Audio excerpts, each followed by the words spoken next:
Hello everyone, this is Bob and Threadbare, and welcome back to Cleighmoor. Let's head inside. Oh, a breath potion. That's interesting. You don't usually see those on that shelf. I mean, you always see the health potion, but, Oh, what's this? Somebody's storing something interesting upstairs. And actually, I think I can jump up there without using the elevator. There we go.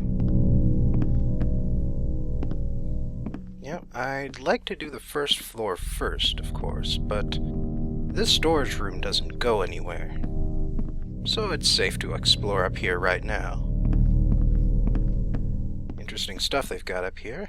Oh. And that's the interesting thing I was looking for. Actually, there might... kind of thinking there might be something else back there, and I tried to move the barrels, but they move according to their own whims, not mine.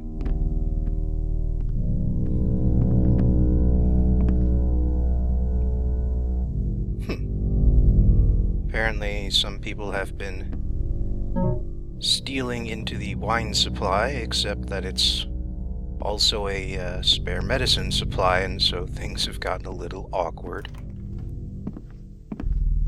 That must be the barracks. So instead we'll head into the mess, I think.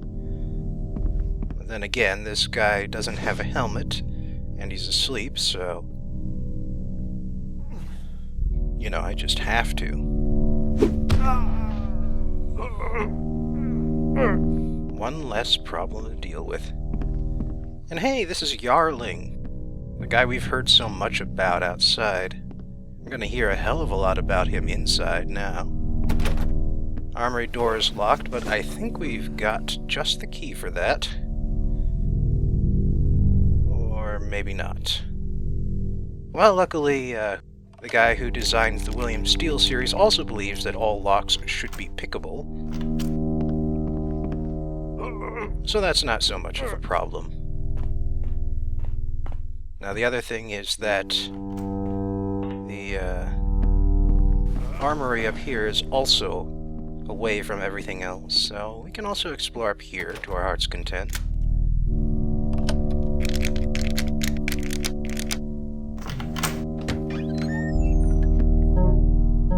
Couple of noisemakers. Fair enough. Moss arrows. Oh, gas arrows. Man, good thing I came up here, huh? And a whole bunch of flash bombs and flash mines. You know, I should really test how useful those are in knocking people out at some point. I mean, I kind of got scared away from doing that by Thief 3, in which, people who have been flashed cannot be blackjacked.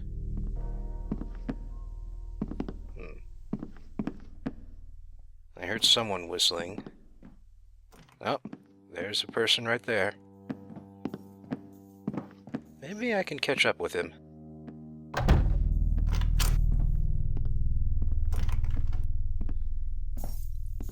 Does he have a cage helmet on? Yes, he does.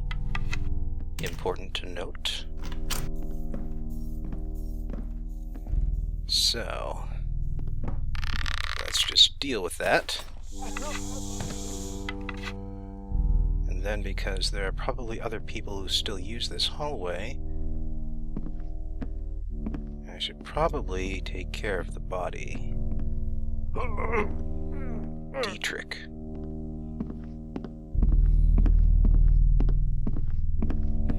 Alright, back to explored territory here. Gotta make sure this ends up in a place that nobody who is left awake would patrol. So with that in mind, let's get back into the armory here, and... good enough. Must have stolen that guy's key before. Oh. Looks like that door to the left there doesn't lead anywhere either.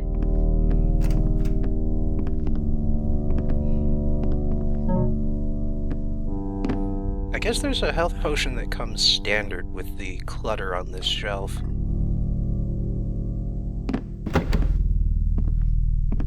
Because it always seems to be there, and it always seems to be in the same place.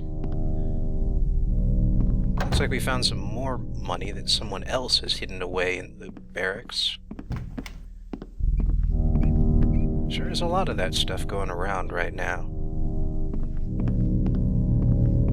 And like I said before, there is a reason that the game goes into, and Yarling is directly involved.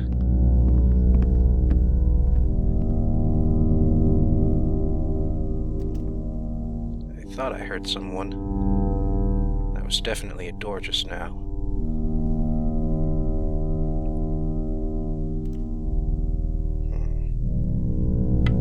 Doesn't look like they're coming this way, though. But I've got... uh-oh. Another cage helmet, looks like. Luckily, I've got a spare gas arrow.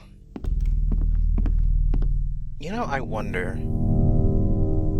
does it count as seeing me when I knock them out before they even draw their weapon?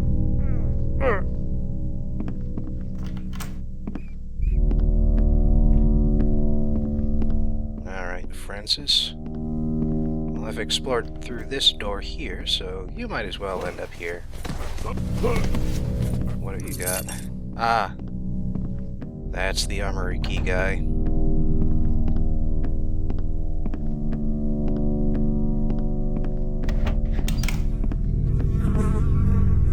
Nothing but the privy in here. Which leaves only 2 more doors to go. Along with all of the chests in here.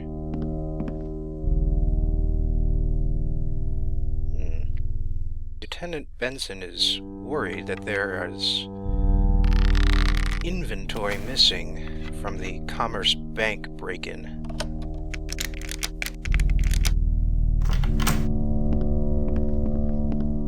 Let's just do all of these. Not. Ah, here we go. This explains it all. Yarling has indeed stolen money from the Commerce Bank loot. Evidently, it's because he really wants to dance. But before he leaves, he is also given a whole bunch of money to all of the other guards in the barracks. In order to, you know, give some farewell presents. Even more gas arrows. Wow. Okay. But no, I was saying. He basically gave 50 gold to everybody as a sort of going away present. Although we've kind of screwed that up for him by stealing the money in his chest.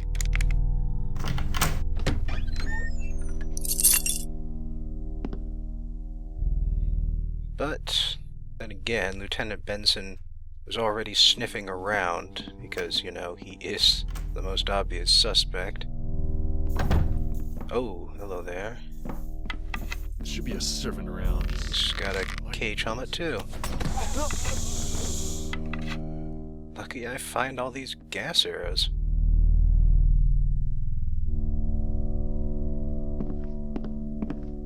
Alright, what have you got? Second floor key. Alright.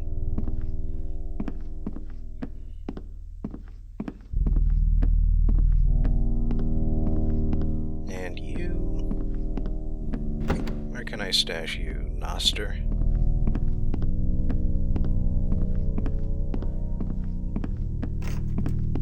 How about in the storage room here?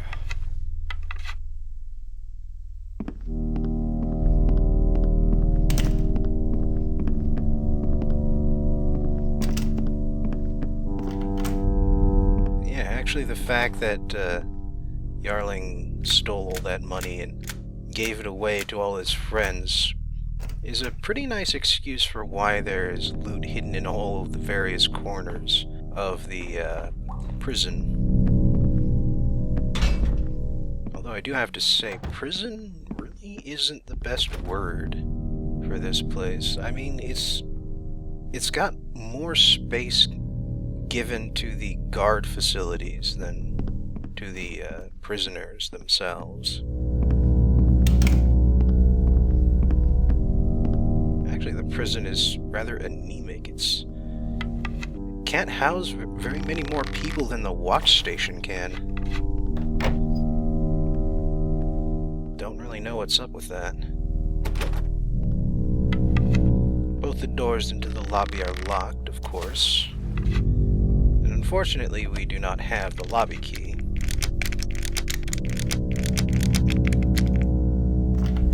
But luckily, we've always got our lockpicks.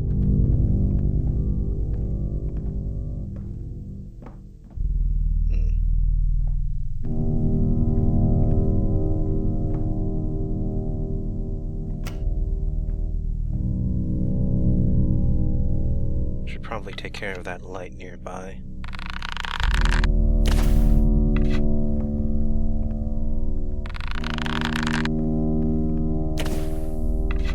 There we go.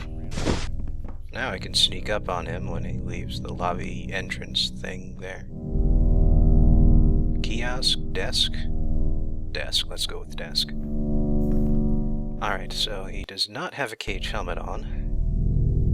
Which means that if we can get behind him... Apparently not yet. Oh, going this way then. Well, I can work with that too. And this is the front door. Yep, sure enough.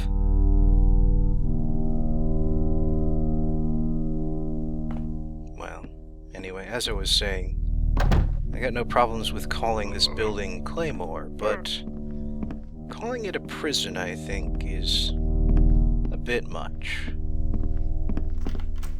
And that actually leads down to the side of the building with the gallows. And this guy, whose name is either Body or who unfortunately didn't get a name from the designer, can just hang out in the privy.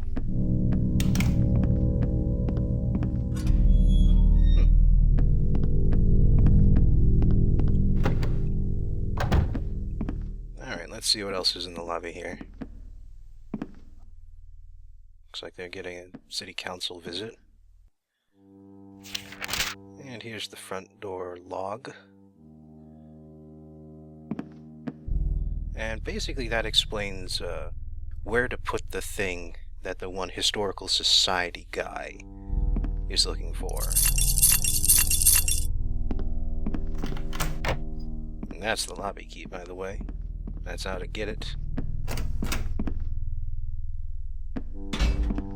But as I was saying, so the thing is that the historical society guy has set up a desk by the gallows. We've actually passed it already. But now we know that that's what to look for. But now we can go up to the second floor and have a look around, but now that I think about it, our actual goal is on the second floor. Our bonus objective is down here in the cell block. So I think we should go down to the cell block first.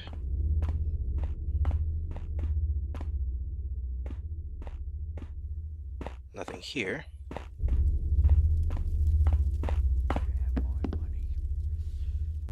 Well, there's someone else awake down here.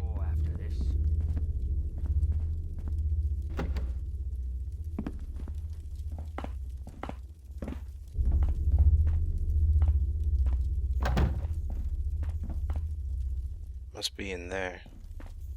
It's the only door around. Well, aside from the door into the cells, but you can't hear him over that way.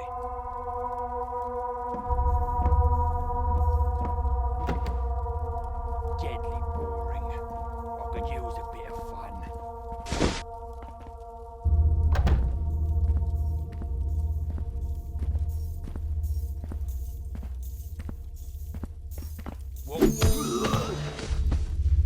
There we go.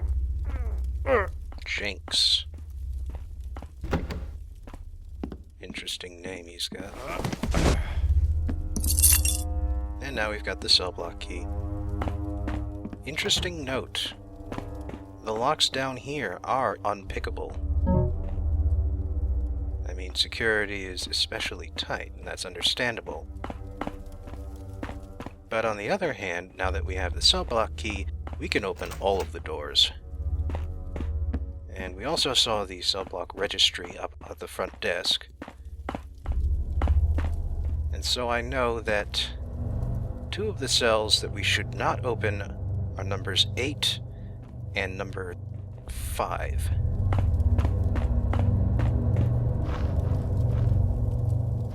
The rest doesn't really matter. But those 2 have occupants who are specifically marked dangerous. Yeah, with the prohibition objective specifically said, do not release any dangerous prisoners.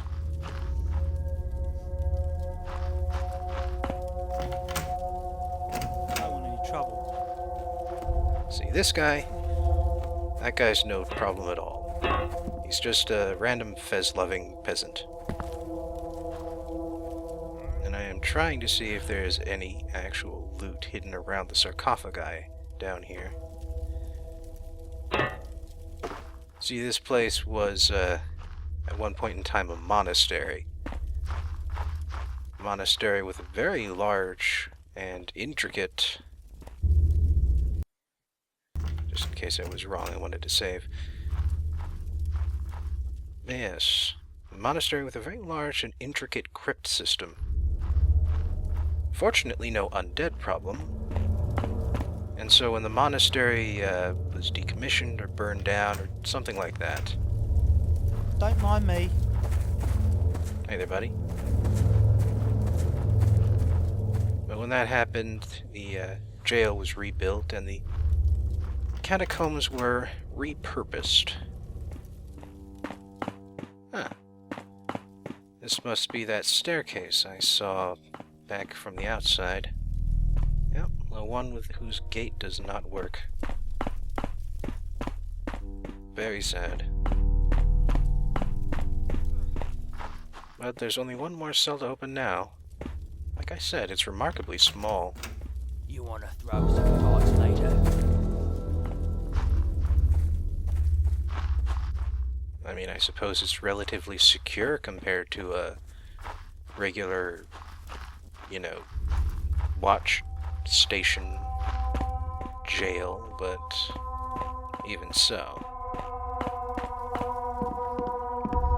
All that open space, and they could only fit so many cells into it. Such a tiny number. Oh well, we aren't here for the prisoners anyway. We just freed one for, you know, shits and giggles.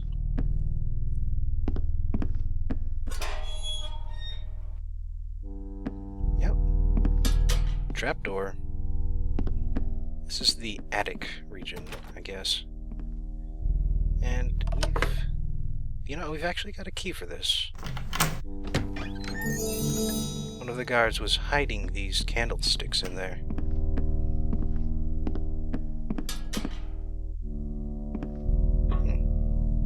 That's the outside hallway.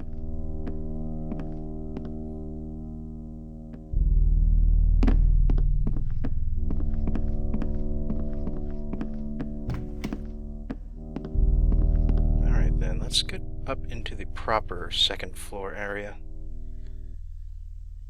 Looks like there are a few places to search up here. Like, there's this balcony, of course. The guy with the arrows, he occasionally patrols across that balcony. Nothing behind the boxes, as usual, sadly.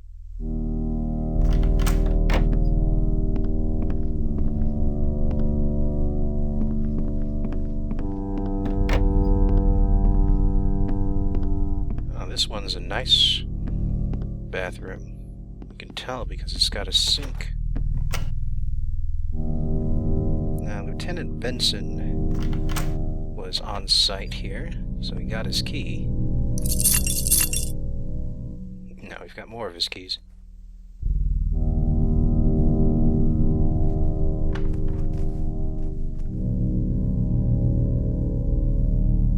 That explains cell number 7.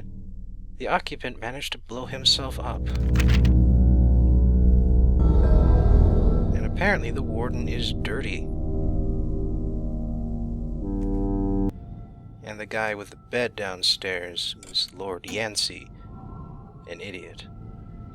But yes, now we have an additional bonus objective.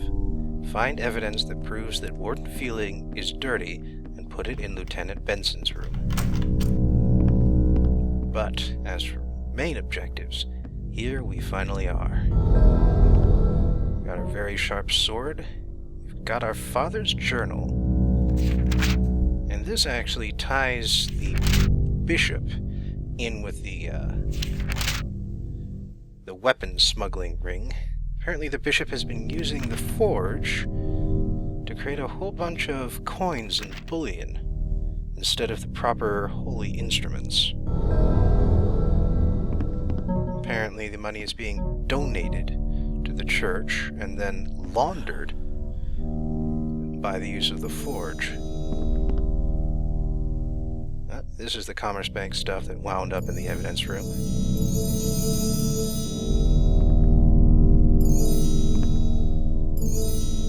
And these are our parents' valuables. Apparently we only needed to read that instead of actually taking this stuff. Engine limitations, maybe.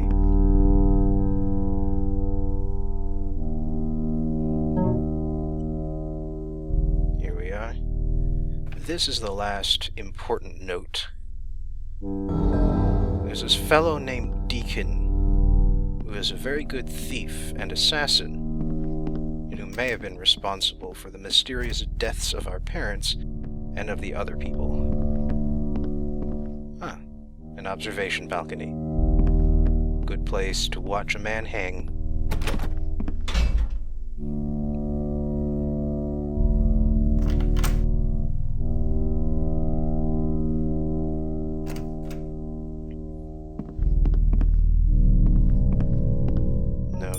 Whoa.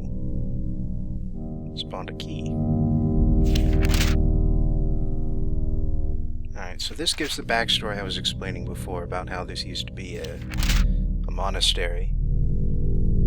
But then there is something else that's interesting. Apparently the Great Hall has been moved into the realm of dreams somehow.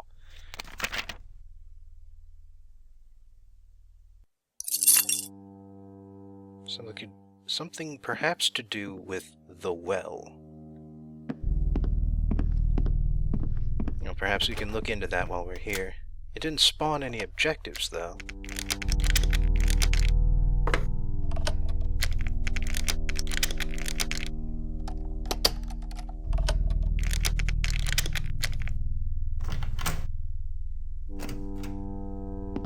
Alright. Now we enter the office of the man himself. He's got some very nice appointments here, although his paintings aren't valuable.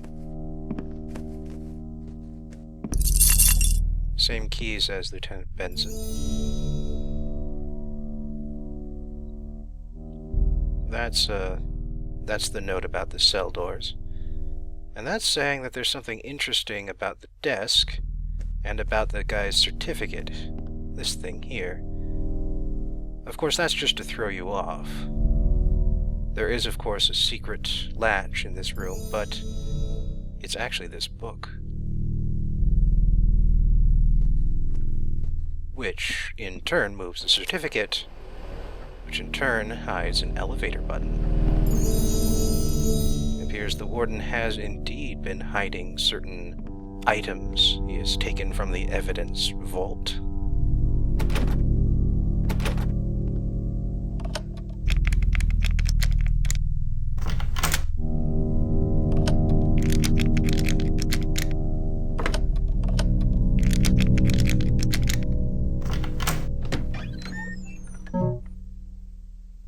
Here we go. So, this has got a lot of words, but to sum up,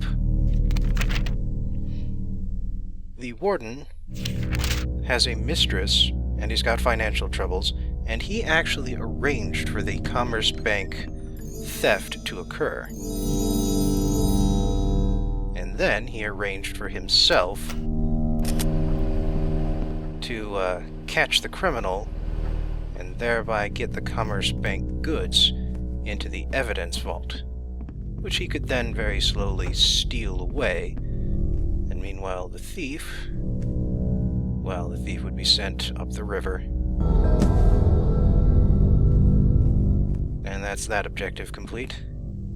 So much for the warden's scheme, but Lieutenant Benson was already sniffing around his heels. In fact, Lieutenant Benson does that a lot.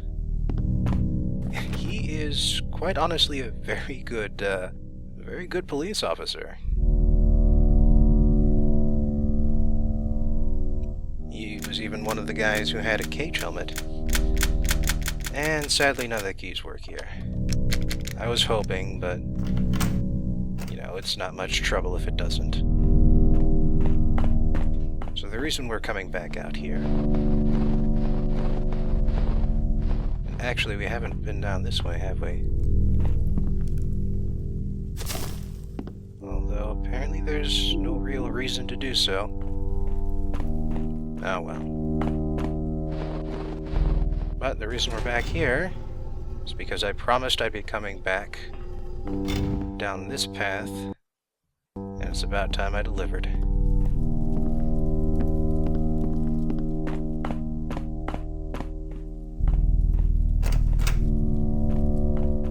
I suppose that door was supposed to be locked at some point, which is why there's a well key. And that was needless, but I've got 4 gas arrows, so why the hell not? Right. This is the well. Apparently it's used for body disposal now. But back in the day, people actually drank from this. And it's also quite a long trip to our destination. That's why I didn't come here originally. Because I needed this breath potion before I could make this trip. And in fact, this one breath potion is not going to be enough. Especially considering that we'll need to be making a return trip afterwards. But on the plus side, I also found 4 health potions, and that will do for the difference.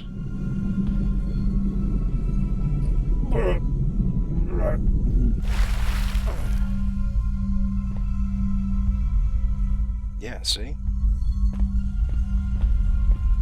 Ran out of air just before I got up here. Mysterious purple potion. Let's find out what it does. Or we could drink it immediately. That was kind of stupid. Lucky it didn't kill us, though. Instead, it sent us into the realm of dreams.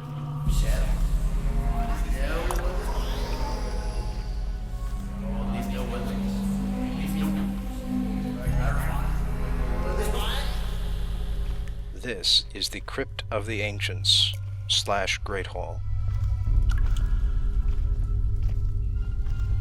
And actually there's a little story about these 2 guys. Apparently those 2 are feuding brothers who were, for some purpose of dark humor, I guess, they were buried facing each other so that they could keep their feud going for all eternity.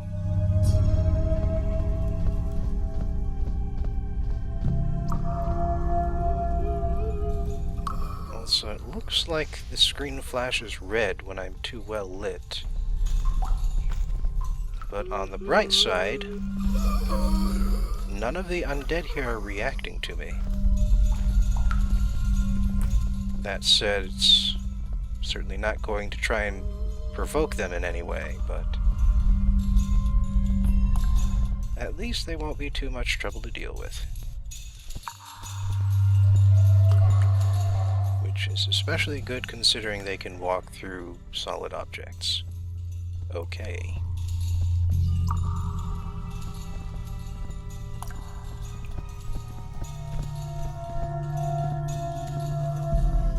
place is just weird. And it is meant to be weird. And I really hope that skeleton isn't coming after me.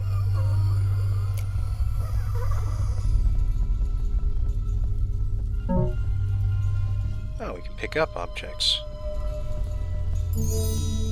Oh, good. That'll make this trip worthwhile.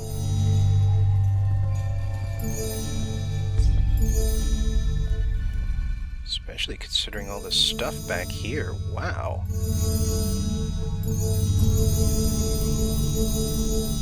Man, this monastery had some nice stuff.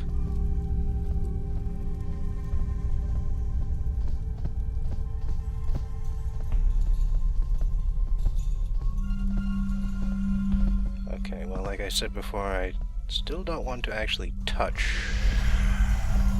any of the things around here. Because even if they aren't coming after me, I still don't want to take any chances.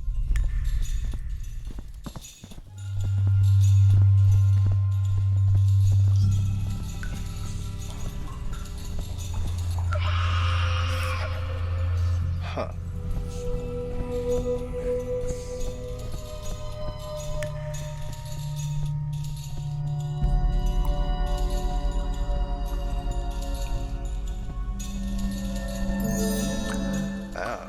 Got some more nice stuff around here. It's just sort of hidden away in the corners. It's not much around here. Just about one item per stack of sarcophagi.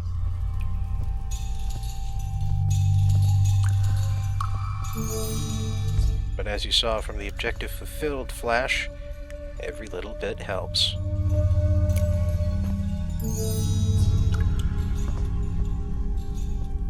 Aha.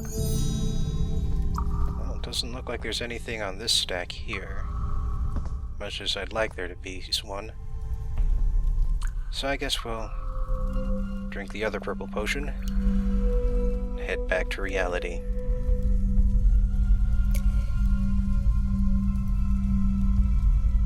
Looks like we can actually go back again if we want, but it's best to do that now, rather than, you know, try and go for a return trip.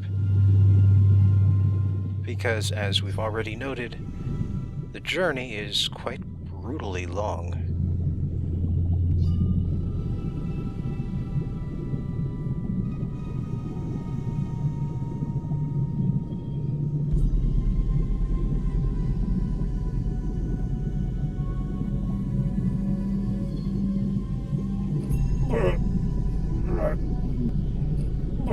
Come on, we're almost there.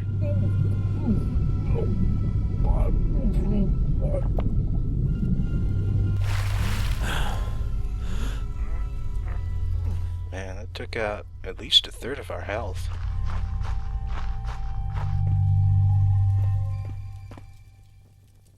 And that's the object that we picked up that wasn't loot. Apparently we managed to pull that out of the dreams themselves. Pretty neat trick. And luckily the desk that we need to drop it on is just over here. Now, how are we doing for objectives?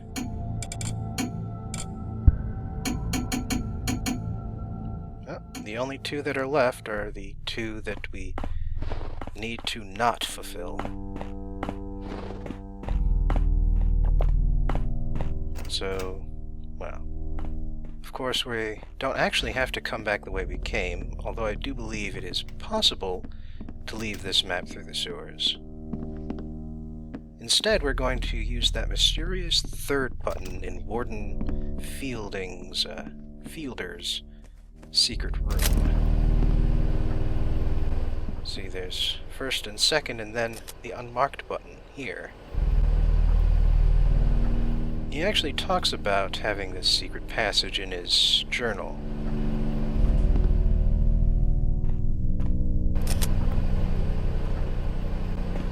Doesn't look like there's anything hidden underneath the elevator. So we'll just take this passage out and up and into an abandoned house. This is where he meets his mistress, I believe. Pretty nice place, but you know, he really should have been a little more creative about his hiding place here. I mean, all these boxes actually drew attention to it rather than hiding it away. For shame, Mr. Fielder.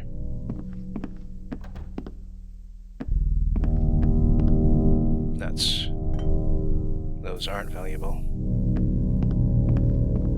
Well, before we go outside, let's have a look around. Could be there's some hobo living here who's left his purse behind. Not just a bloodstain.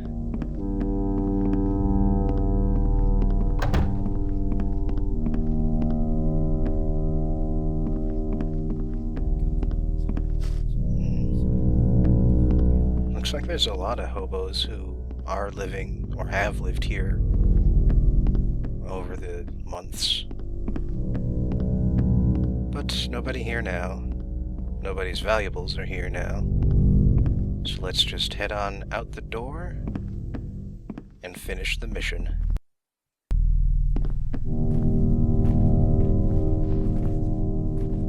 Huh.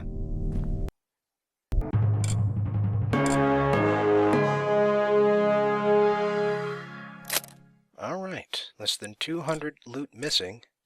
That's not just the stuff that's hidden in the canal, like I said before, but stealth score 9. It's always good to have single digit there.